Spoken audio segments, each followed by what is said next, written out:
Network Entertainment.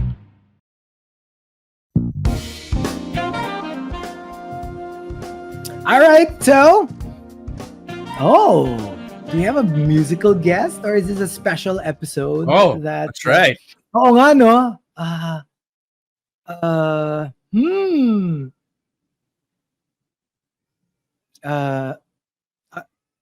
Sige, meron ako.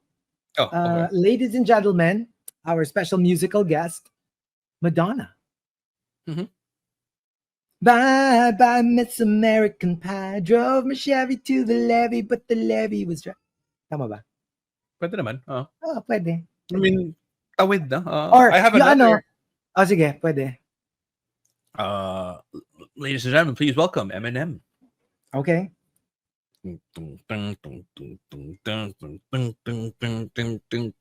If you had one shot, one opportunity to seize every moment you ever wanted, would you capture it or just let it slip? Yo, his palms are sweaty, knees weak. You don't get the reference because the guy who plays the lead kalaban is Anthony Mackie. Okay. Is Clarence Really? in 8 Mile. Yeah, he was Clarence in 8 Mile. I watched it. I didn't know it was Anthony. You know what's so funny? Okay, so at the end of 8 Mile, sorry, I'm gonna skip ahead to the kwento. So basically, it is an episode about Anthony Mackie, FYI. It's only fun. His name's Gino Garcia. My name's Gino And Garcia. his name is Gino Calimar. Okay. So the real funny thing is, so we got to interview him, and of course, in Yeah. the course of my interview, I had to do my research all over again because we interviewed him before in Civil War, right? Yes, And right. Yeah, With you had Chris Sebastian Evans, Stan. I had Sebastian Stan and Anthony. Dinoble team ako ni Sebastian Stan tsaka ni Anthony Mackie. In the interview, that's what it's called, diba? You had a more monogamous interview with Chris Evans. With Chris Evans. Which I'm fine with. Of course you are. I mean, who wouldn't, right? But it's also fun to be double teamed every now and then. In the same way that we double teamed him for this interview, me and Bea. So you know, what I mean, not. I'm sorry, Bishi. But anyway. Apologies, Anyway. Bea. Nadawit ka dito sa kalokohan. Anyway, na to. what I wanted to bring up was, did you know that Anthony Mackie was actually a graduate of Juilliard? And he's been doing theater plays since he was 7 years I would old. be surprised. I would Diba? not be surprised. Yeah. And I mean, so- I kind of get it. At the end of 8 Mile, in the rap battle between M and Eminem and Papa Doc, the character of Anthony Mackie, Eminem was basically questioning his being a gangster because, you know, he's not a gangster. His real name is Clarence. And his parents had a real good marriage. And he went to a private school. Ganyan. And it further cemented what Eminem was saying, that this guy is really not a gangster. She went to Juilliard. Yeah. Right? Nakakatawa lang na parang the parallelisms between Papa Doc and Anthony Mackie are kind of crazy. But yeah, again, welcoming you to OnlyFun. Essentially, what happened was I was given this very amazing opportunity that if you had asked me from years ago, like I never would have believed you if you said that I would be able to do it. The folks over at Disney were nice enough to fly myself and a few others to the Disney APAC showcase. So it's the Asia Pacific showcase. Essentially, it's like D23, but in Asia. Oh, wow. It's yeah. And then so it's all it was so surreal. First off, they flew us there, gave us like a really nice hotel, and then we basically had to attend 2 days worth of all the new releases from Disney.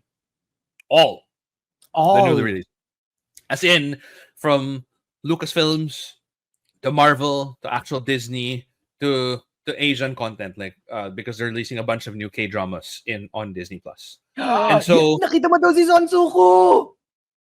which one is Son Suku? Lalaki ba to? Malamang lalaki to. Pearls before swine. Pearls before swine. I would have given anything to have seen Son Suku, and then you're like, who's he again? The Gall. Son Suku. I cannot. Who? Son I Suku. can't. Sabi ni Max, Oh, doon him! Son Suku. Yeah. Pearls Before Wait, Swine. where did you watch him from? What show of his did you watch? Everything. Oh, we did an episode on his show. Yung My Liberation? the destination of unknown or the proliferation of zigzags. Ano My yun? Liberation Notes. Yun. My liberation. Alam mo, hindi ko na kasi makip track kung sino yung mga type mo. Okay? Sobrang dami nila. Mahirap na eh. Pero si Don Suka is like it's amazing. It's And okay, amazing. to be fair, I'm really bad with the actors' names, of Korean actors' names. Like, I'm really, really bad. Like, kunwari, parang, okay, you know for a fact that Descendants of the Sun is one of my favorite Korean shows of all time. Yes. I just know them as Song Song. Like, I don't know. Yeah. Yes. You know what I mean? So, ganun ako. Like, there are certain, like Park Min Young, of course, I'll remember for the rest of my life until the day I die. Gong Yu, I will also remember always. But alam mo yung, like, of course, I know their faces, but I can't, I don't know. Like, maybe it's just me getting old. Like, I can't associate their faces with certain names. Anyway, so for 2 entire days, along with the rest of, the Asia Pacific delegation, we were able to see all the new releases for LucasArts, and like there's a lot of Star Wars coming our way. Like a lot of Star Wars coming our way. So there's one with Jude Law and a bunch of kids. What I'm really excited for is Star Wars Visions, which is basically like an anime style Star Wars. Mandalorian the movie. I've heard about that. I'm so excited about that. My gosh. Marami talaga. Tapos and that's just Lucasfilm. And then, parang what happened was I got there a little later than everyone else did because I had worked by the night before. But I got there Wednesday morning. So the morning session was all the Disney stuff, like Mufasa, Moana 2, you know what I mean? Right. And then I got there just in time for Lucasfilms in the afternoon session. And then after that was Marvel. So you had Thunderbolts, you had Captain America Brave New World, you had essentially like all these other Daredevil, Born Again, a bunch of shows that they're going to be doing. Also, they also featured Agatha All Along and whatever. One. My gosh, such a Medyo wild. And they showed.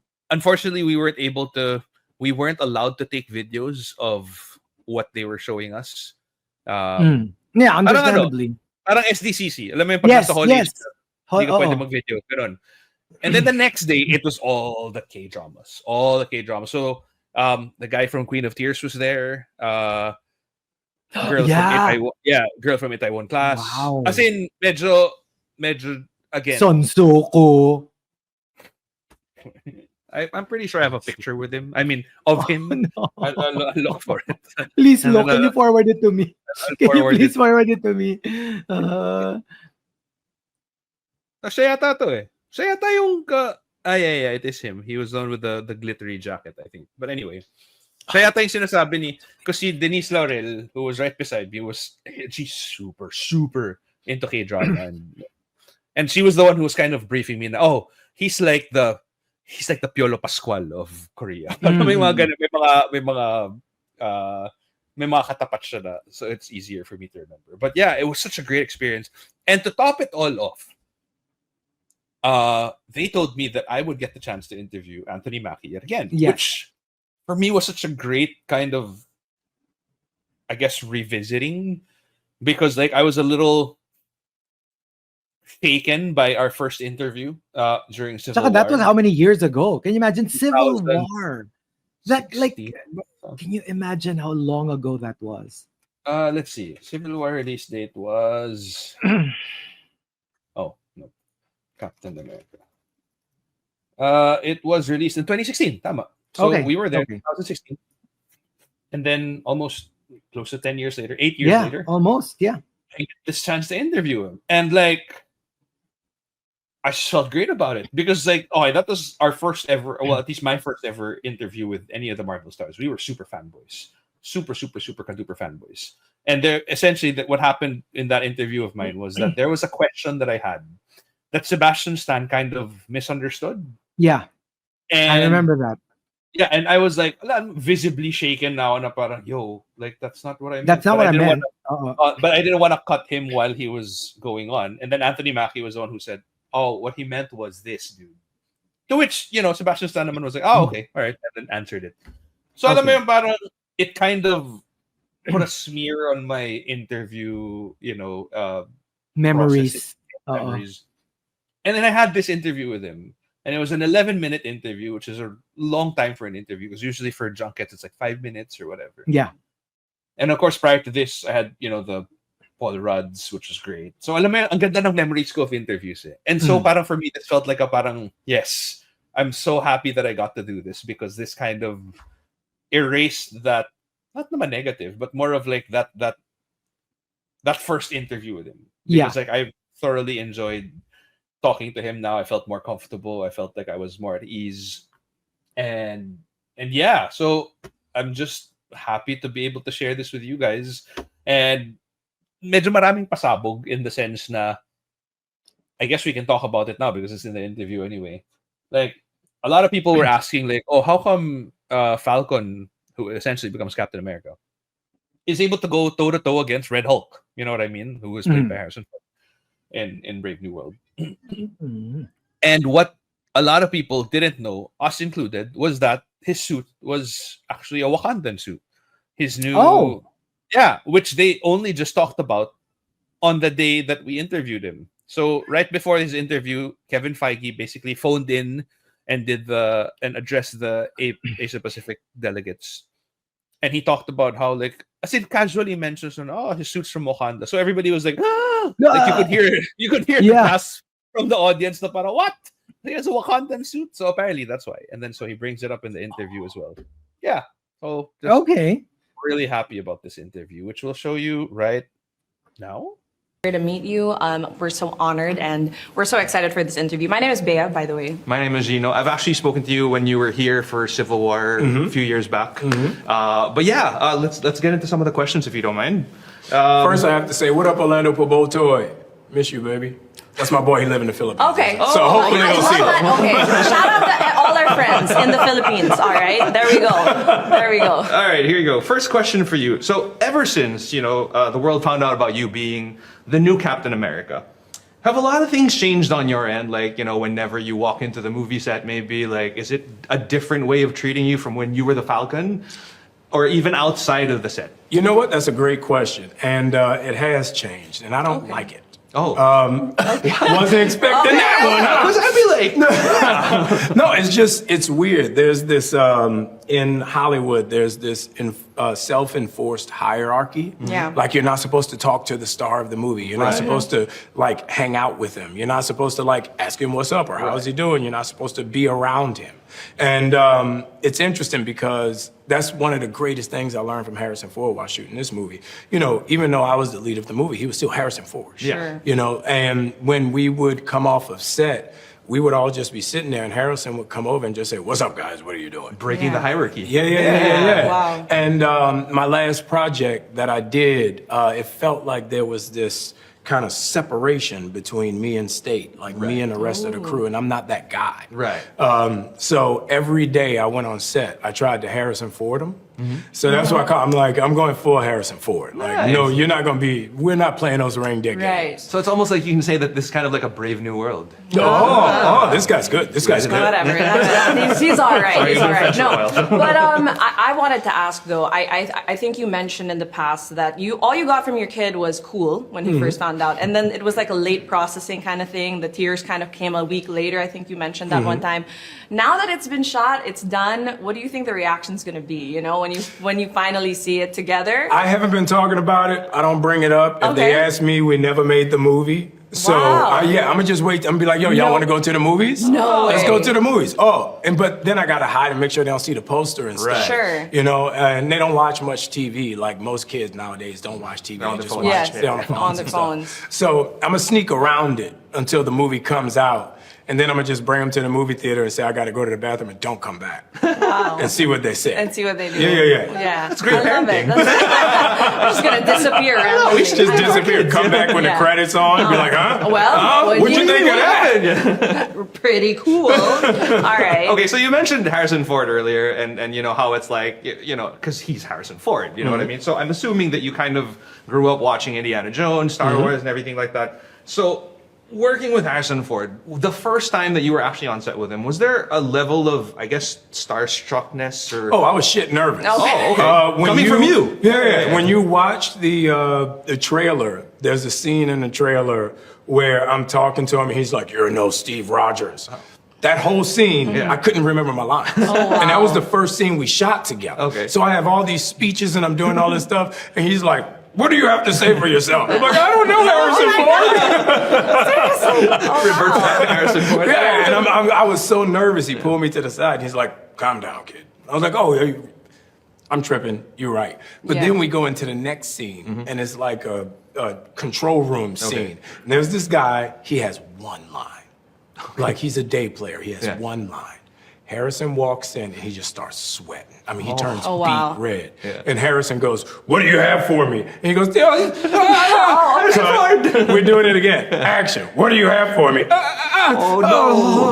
And he just couldn't get it. So bad, like they had to cut that line. Wow. Yeah, he couldn't get past it. I mean, I think it speaks for everybody. It's kind of like a universal reaction to Harrison Ford. He's a legend. Like, there's just so much respect. I think I cried when I saw the announcement, and I was like, Yeah. oh my God. Yeah. It's like, you know, but I think we're talking about, you know, moments of you guys were kind of nervous. Was there anything that you saw that, okay, he didn't quite get right, and then, you know, kind of learned on how he handled things? Or is he like perfect from start to finish? No, you know, Harrison. Yeah, you know what I mean? Is he just like, I know everything? The one thing Harrison did, which I thought was brilliant, every time before we would shoot, everybody would come on set and they would set the lights and this guy with this thing and all this. And he would go, "Let's shoot this piece of shit." And everybody would go, "Yeah, it's a piece of shit, yeah." And, and that kind of released all the energy of being right, being wrong, being good, being bad. Right. So everybody could just play and have fun.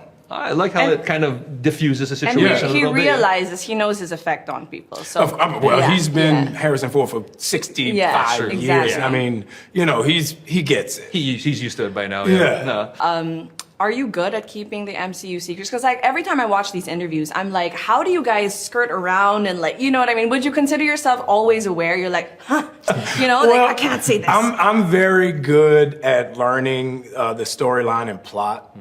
You know, when you do these movies, you sit down with the Kevin Feige's and the Espositos and the Moores, and they tell you like what's important, what's not, what's different, what makes the story click, and you just don't talk about those things. Okay. Like nobody knew that I had a new suit from Wakanda. I know, Yeah, we we found found out today. Exactly. That's so So cool. that's big something secret, yeah. you can hit you with that one, and it's Sure. like, oh, Okay, there's a yeah, new it's a little suit. bit. But all the other stuff is just that stuff comes out later and saves the surprise of the movie. Nice. Okay. So, judging from all of your appearances so far, like whenever you're interviewing, or even now, you're a pretty funny guy. You're a pretty animated guy. Thanks. And you know, when even as the Falcon, you know, you had a lot of like Yeah. hilarious moments with the Winter Soldier. Judging from this trailer, you seem to have become a little bit more serious. I mean, obviously, when you're taking on the mantle of Captain America, right? Did you feel that you kind of had to dial down that side of you? Because I mean, you are presented with one of these strange opportunities where you get to play two different characters. You know what I mean? There's the Falcon first, and then now you're Captain America. So for you, what kind of adjustments did you have to do on your end for your character? Great question. Thank you. The big thing with Captain America as opposed to the Falcon was Steve Rogers. Right. When Steve Rogers was there, I was able to, "Hey, Steve, calm down. It's okay. Sure. All of this is new for me. I was learning. I didn't know the intensity or the weight of having to take down an alien spaceship or, you know, fight, you know, crazy, weird extraterrestrials, you know? Yeah. I was just fighting. When I Yeah. got blipped out and blipped back, I was Sure. like, woo, that was a good nap, you know? So when you become the character over the name on the poster, there's a certain gravitas that comes with that you have to project that story and keep it going. Yeah. Whereas if you're number 3 through 7, it's just like, it's a good time. Like Tim Blake Nelson is a very good old friend of mine. Right. Tim comes to set and he's like, this shit is great. This is fun. Yeah. There's no stress on Yeah. it. You know, Giancarlo pressure's all on Esposito. you. Yeah. Yeah. I've known Giancarlo for 20 years now. Wow, Because okay. all three of us come from the New York theater scene. You know, Giancarlo shows up and he's like, man, this is so much fun. And I'm like, yeah, it's a great time for you. Yeah. You know? Not so much for me. Well, thank you for mentioning that like there is a pressure, you know, and then you had to kind of, I guess, step up to that plate. But I wanted to ask, it is called Brave New World, and you know, you've been working a long time, you've done so many films. Was there ever a time in your career where you felt like you weren't brave enough, you got an opportunity and you're like, oh, can I do this? Is this, you know, and how do you overcome that? You know, how do you step up and really take it like this, embracing this big role? Well, I believe every role is important. If you have one scene or if you're in the entire movie. Yeah. So if you're watching a movie and the supporting cast sucks, but the lead guy is good, that's going to be a bad movie. So I never put the stress on myself of saying that I was the lead or I was the face or I was the guy, because that was never the intentions with my career. Like I was a theater kid. Like I was going to theater school doing plays. I studied like circus at the Big Apple Circus with Dickie Ellis. So it was never a thing of me wanting to be Harrison Ford. So the idea and pressures of becoming someone of the caliber of Harrison Ford are lost to me. I just do what I do and have fun doing it. Make sure everybody around me is having a good time. Make sure the morale on the set is up. And when you do that, all that other stuff never creeps in, because, you know, you do what you love. Yeah. And I've been acting since I was 7 years old. I did my first play when I was 7 years old. And I've been acting ever since. So it's not so much I ran out to LA and said, make me a star. I went to theater school, and once I finished theater school, I realized that it wasn't about being a star. It was about loving what you do. No small roles, just small actors, right? Yeah. Okay. All right, so we're down to our final question, but it's a little tricky because it's a bunch of really quick questions. So just First Well, thing that that's comes not to a mind. final- No, Okay, we here can we go go, with here we one. go, We can here we just go. go with one. This one Okay. right here. This one. all right. This so one. if you're going for a crazy night out, like let's say in Vegas or something like that, with absolutely no responsibilities, Yes. you get 3 actors from the MCU. Yeah. Who are you taking Who are with you you? bringing with you? Oh, Because I God. ain't bringing him. I'm too much fun for it. Yeah. I'll say this: it has to be, and we have no consequence. You can't get in trouble. And Not you at all. can't, and they can't say no. Obviously, Yeah. they got to go with you. It's gonna be Chris and Sebastian, of course, because those are my boys, and I love them to death. And quiet as well, I guess it'll be another Chris. It'll be Hemsworth. Oh, okay. Okay. That's a fun I That's a have- really good-looking group. Yeah. I had some great times with Hemsworth. So, and he's just, he's not American. So Yeah. his idea of trouble is completely different. Different. Like, if you watch Hangover, Hemsworth would be the dude that would show up with the tiger. Like that's him, Yeah. know? So I would say that the 4 of us would have a real good time. All right. Wow. There you go. Thank you so Thank much. you so much. It Thank was you for an your time. absolute Thank you, pleasure. guys. It was an absolute pleasure. Definitely. Thank you. Thank you. So there you go. Wow. Okay. So yeah, a lot to absorb and to get excited about for the future things that are waiting for us in the pipeline. So random that he had a Ah. friend that he wanted to say hi to. I think if you recall the start of the interview, he was like, "Oh, before we get on with the interview, what's up to my boy Orlando Pabotoy?" And we were like me and Bea were like, "Is he making this up?" Like, and we were like, and then he clarified it. He was like, "Oh, that's my friend. He's based in the Philippines." And I'm like, "Oh, okay." And then eventually, Okay. so obviously after the interview, Bea and I were like, "Sino si Orlando Pabotoy?" Diba na Oo. parang you stop before you start the interview. I'm gonna shout out to my homeboy, and I'm like, and then so we did research, and apparently he's a graduate of Juilliard also. So I'm assuming he was a there you professor go. there or something. I hope he hears it somehow. Yeah. So in our Okay. on our social media, we basically posted it, and we were like, please, if you're related to Orlando Pabotoy, Could you tell please him let that? him know that Captain Yeah. America is saying hello. And a bunch of people said, Oh my "Oh, he's gosh. my tito," ganyan. So yeah, I Oh, that's so cool. It's to him. Yeah. Yeah. All right, And I so really there you go. wanted to ask him about that whole. There was this Vegas question that we threw in there, na parang, Yeah. and I'm so happy to find out that who he wanted to bring with him on a night out in Vegas was Hemsworth, Evans, and Sebastian Stan. What a I choose great- Chris Pratt. Ako talaga yung sumagot. for very selfish yeah. reasons. I would Okay, choose yeah. ScarJo and Elizabeth Olsen. Oh, why am I not surprised? Yeah. Because I Okay. love Scarlet Witch and Black Widow. Mm. My faves. Yes. So again, I just want to say thank you so much to Disney for giving me the opportunity. Hopefully, it's not the last time. And yeah, Captain America: Brave New World is in theaters in 2025. So this actually happened a little bit earlier than the release date, but I guess they just wanted to be kind of part of the whole Asia Pacific thing already. So yeah, of course, we want to thank our partners, the Pod Network Entertainment. You can check us out on social media. It's at OnlyFunPH, at Chico Garcia for him, at Gino.Golden for me. So thank you very much for listening, and we shall see you. Bye. Bye.